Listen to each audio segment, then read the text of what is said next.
Selamat pagi, anak. Assalamualaikum warahmatullahi wabarakatuh. Shalom, Om Swastiastu, Namo Buddhaya, salam kebajikan. Baik, sebelum memulai pelajaran pada hari ini, alangkah baiknya kita berdoa menurut agama dan kepercayaan kita masing-masing. Berdoa dipersilakan.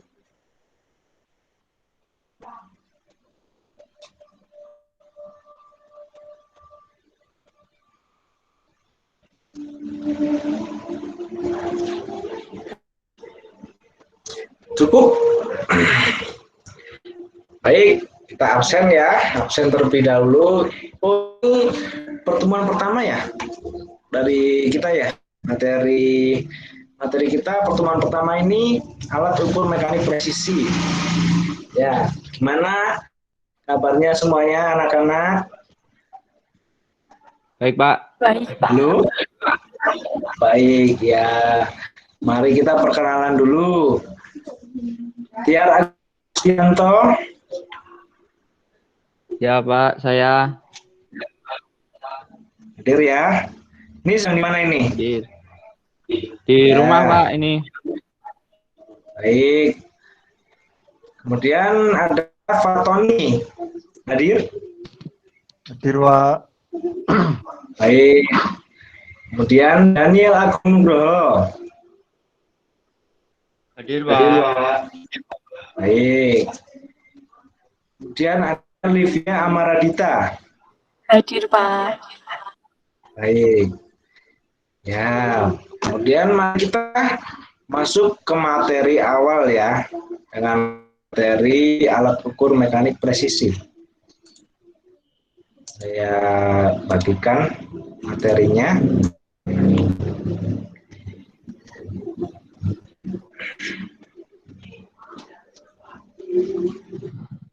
Sudah terlihat, anak-anak? Sudah, Pak. Sudah ya? Oke. Mulai di sini materi alat ukur mekanik presisi. Apa itu alat ukur mekanik presisi? Ada yang tahu sebelumnya? Ya, Pak.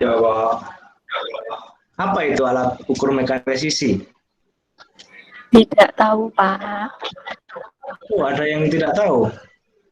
Tiar Agustianto sebelumnya sudah tahu apa itu alat ukur mekanik presisi? Kayak jangka sorong gitu, bukan, Pak? Ya, benar. Apa itu jangka sorong? Maksudnya pengertiannya seperti apa alat ukur mekanik presisi itu? Kalau Bisa pengertiannya menjelaskan? belum tahu, Pak. Contohnya tahu. Oh, gitu. Baik. Untuk Fatoni udah pernah dengar apa itu alat ukur mekanik presisi? Seingat saya belum, Pak. Belum. Ya, baik. Akan Bapak jelaskan ya di sini. Jadi alat ukur mekanik presisi adalah salah satu alat ukur yang penggunanya secara mekanik atau manual. Dalam penggunanya diperlukan kemampuan pembacaan satuan yang benar dan ketelitian.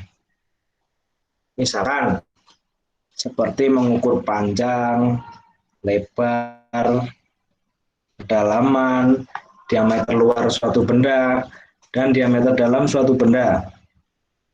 Ya. Selain itu sebenarnya ada juga alat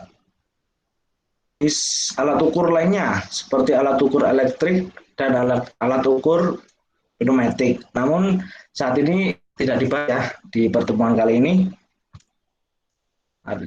Mari kita lanjut ke selanjutnya.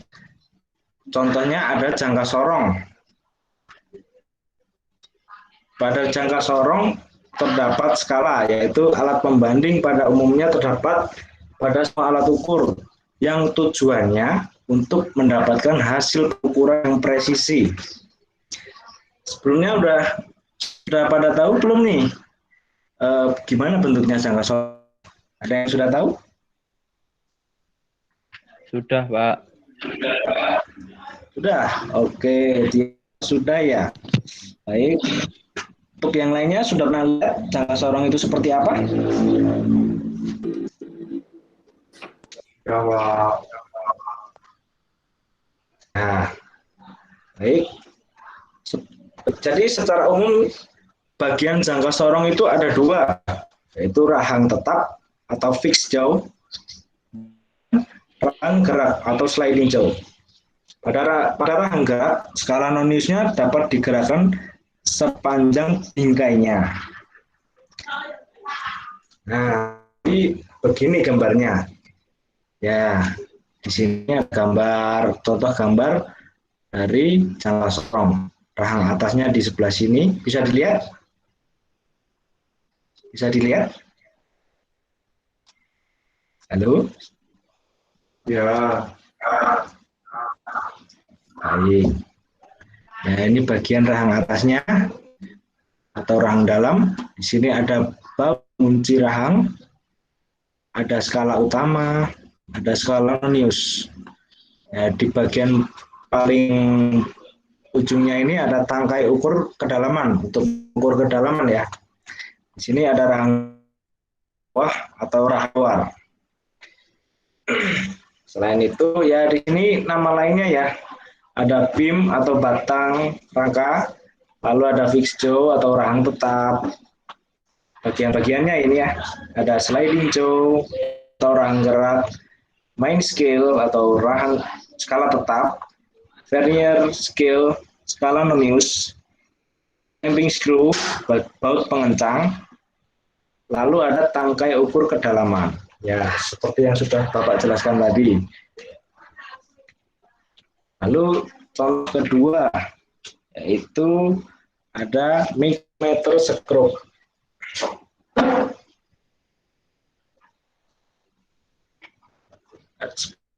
Sebelumnya ada yang sudah bisa, oh ya, tadi kelewatan ya, ada yang sudah bisa menggunakan apa jangka sorong, ada yang sudah bisa menggunakan? Sudah, Pak. Belum, Pak. Ada yang belum? Oh ya, baik. Akan Bapak jelaskan.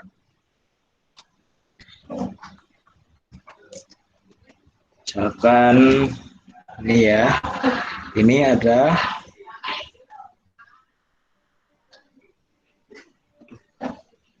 sebentar, Bapak ada kendala ini.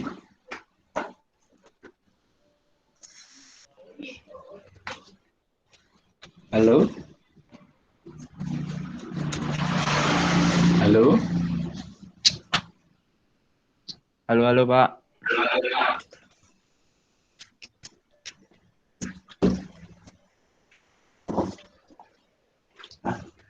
Lanjut, Pak. Oh iya, ya baik. Sebentar, Bapak ada kendala ini. Sebentar lagi. Oke, lanjut. Kalau sudah tahu ya, tapi udah tahu kan penggunaannya seperti apa? Ya, Sudah. Pak. Sudah Yang paham semuanya? skala utama itu ya, Pak, ditambah nonius. Ya, Pak. Ya, Bapak sampai ini. Sampai grogi, Bapak. Oke. Gimana? Contohnya pembacanya gimana? Coba. Ada yang bisa menjelaskan? Kalau yang milih jangka sorong yang milimeter ya, Pak. Untuk Ya. pembacaannya kan ada dua skala di jangka sorong itu. Yang pertama skala utama dan skala nonius. Nah, untuk pembacaan pertama yang dibaca skala utama lalu ditambah skala nonius. Skala nonius itu yang di bawah skala utama. Nanti skala nonius Ya, dikali betul ketelitian dan ditambah skala ya, utama betul itu. sekali. Nanti ketemu hasilnya. Ya, tampaknya sudah familiar ya dengan jangka sorong ya. Ya. Ya, Pak. Sering menggunakan ya, Mas Tiar? Ya, ya Pak, di bengkel sering. Baik, kalau begitu Bapak lanjutkan di micrometer screw. Contoh lainnya ya, alat ukur mekanik presisi. Di sini ada micrometer. Sebelumnya sudah ada yang pernah melihat atau pernah menggunakan malah micrometer screw?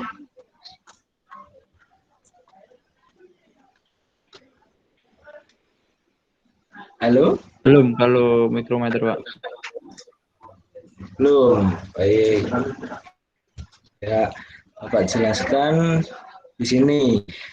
Apa itu pengertian micrometer screw? Micrometer screw adalah salah satu dari alat ukur mekanik presisi yang digunakan untuk mengukur panjang suatu benda. Namun di sini benda yang diukur tentu saja tidak besar ya, anak-anak. Ya di sini tidak terlalu besar. Bisa digunakan untuk mengukur tebal benda juga. Lalu apa itu fungsi dari micrometer screw? Ada yang tahu? Belum Pak. Belum ya. Jadi micrometer screw ini digunakan biasanya sama seperti jangka sorong ya, hampir mirip dengan jangka sorong.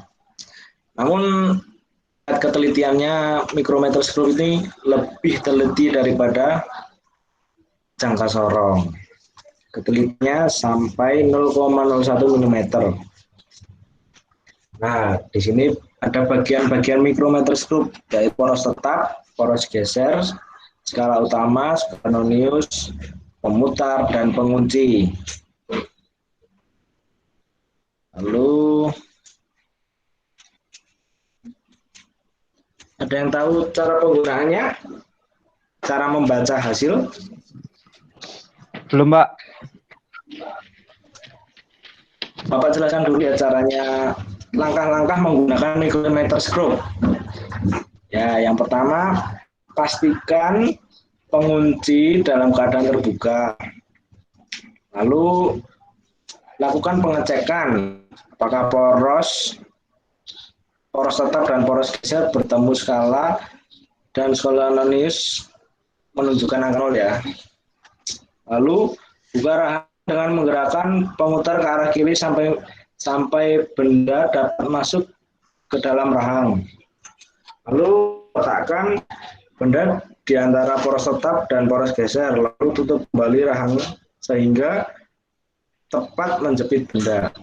Lalu diputar pengunci agar pemutar tidak bisa bergerak lagi sampai ada bunyinya klik. Kurang lebih seperti itu.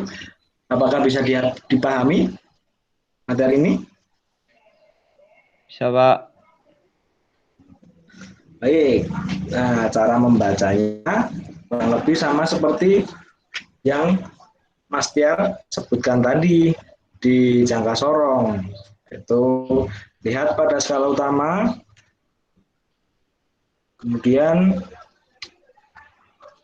skala putar garis, lintang ya, kemudian ditambahkan kedua angka tersebut. Jadi kurang lebih seperti itu. Baik, sudah jelas ya, Bapak kira sudah cukup. Lalu Bapak lanjutkan ke contoh lainnya. Nah ini tadi cara menggunakan micrometer screw-nya ya. Ya ini cara menggunakan micrometer screw. Nah ini skala noniusnya itu yang ini, skala utama yang ini. Ini contohnya, misalkan skala utama 5,5 mm, lalu skala noniusnya 0 atau 50 mm diberikan dengan 0,01, jadi senilai dengan 0,00 atau 0,50. Hasil pengukurannya adalah ini 5,5 meter ditambah 0,50 mm, jadi 6 mm. Baik, Bapak lanjutkan. Contoh selanjutnya yaitu indikator. Ada yang pernah menemui dial indikator atau pernah memakai menggunakannya?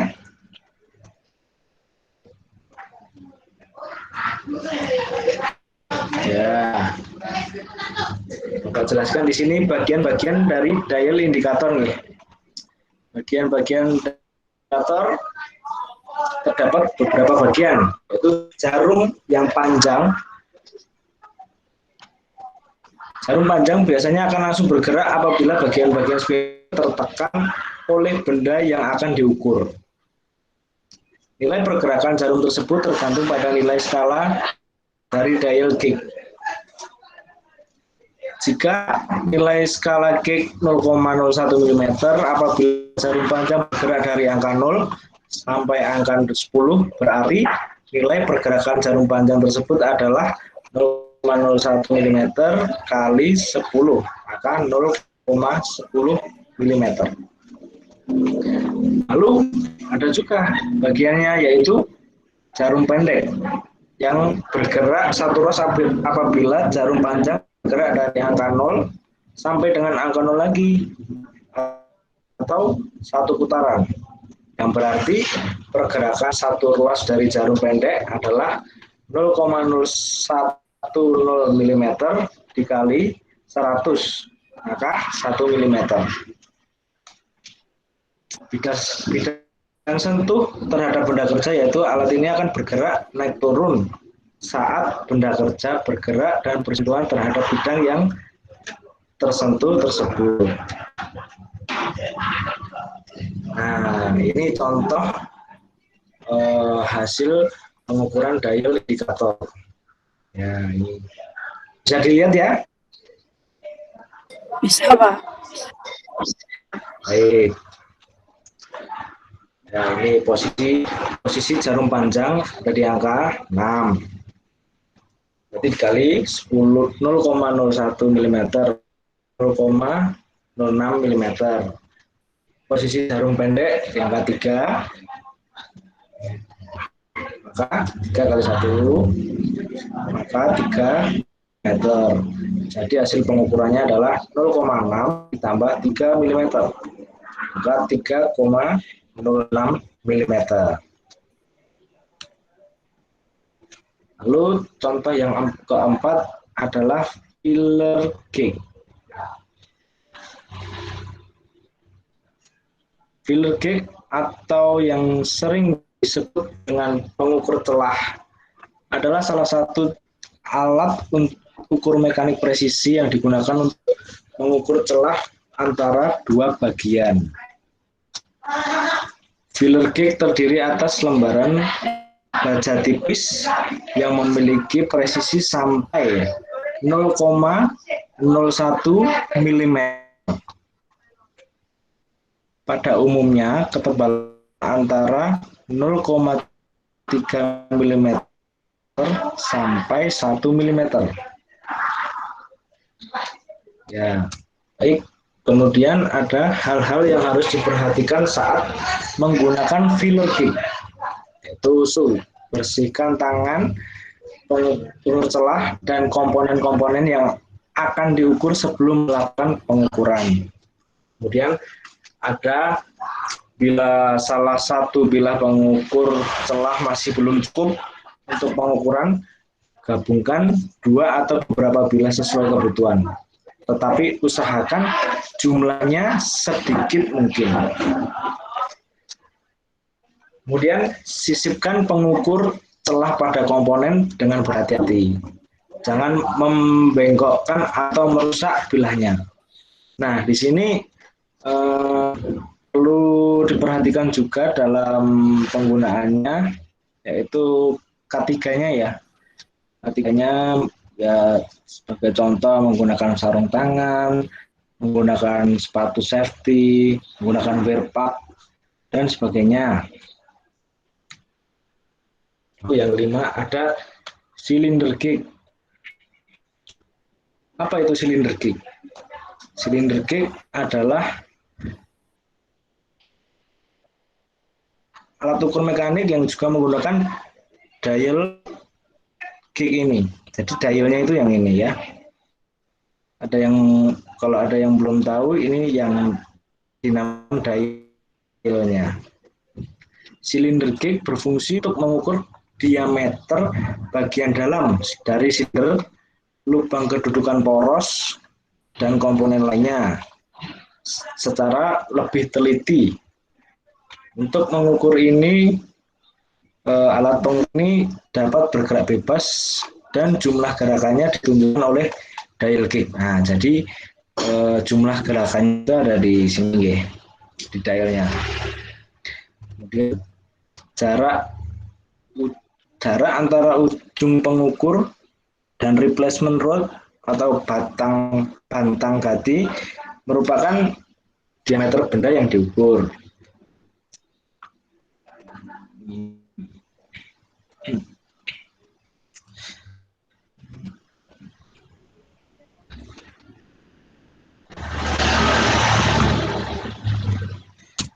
Kemudian ada komponen-komponen dari cylinder gauge. Nah, seperti yang Bapak sudah jelaskan tadi, komponen dari cylinder gauge yaitu yang pertama dial gauge. Apa guna dial gauge? Nah, dial gauge digunakan untuk mengukur diameter dari silinder. Jadi gini, aduh, nggak bisa. Bentar. Nah, ada juga tangkai gauge, merupakan bagian untuk mengikat dial gauge. Lalu ada replacement rod, seperti apa yang sudah Bapak jelaskan tadi, merupakan alat untuk menambah panjang bidang sentuh pada silinder yang akan menyentuh bidang ukur pada silinder. Replacement washer merupakan alat yang digunakan untuk menambah panjang rod. Alat ini sebentar. Ini ada gangguan sebentar nih. Nah, sebentar. Oh, sebentar. Sebentar ya.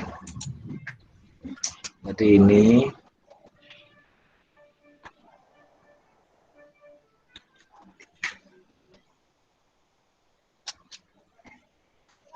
sebentar. Nah, ini tadi ya. Lalu apa hal-hal yang perlu diperhatikan saat menggunakan silinder gauge? Nah, yang pertama, satu, dial gauge harus dipasang pada tangkainya dalam posisi sejajar atau tegak lurus terhadap ujung pengukur. Lalu spindle dimasukkan ke dalam batangnya kira-kira setengah dari langkahnya. Yang kedua, periksa bahwa jarum dial gauge bergerak bila Anda menekan ujung pengukur. Lalu yang ketiga, pilihlah replacement rod dan washer yang ukurannya sesuai dengan diameter kasar benda yang akan diukur. Nah, jadi materinya cukup baik.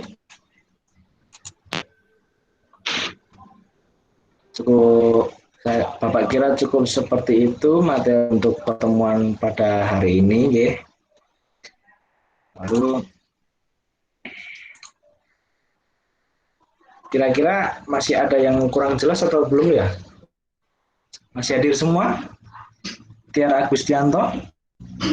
Masih Pak, masih. Baik. Livia Amaredita? Sudah jelas, Pak. Baik. Daniel Agung Nugroho? Ya, Pak, jelas. Baik. Pak Tony? Sudah jelas, Pak. Baik. Bapak kira cukup untuk pertemuan kali ini cukup ya. Kita lanjut untuk pertemuan selanjutnya. Sebelum menutup pelajaran pada pagi hari ini, alangkah baiknya kita menutup dengan ucap syukur. Mari kita berdoa, ucap syukur menurut agama kepercayaan kita masing-masing. Berdoa dipersilakan.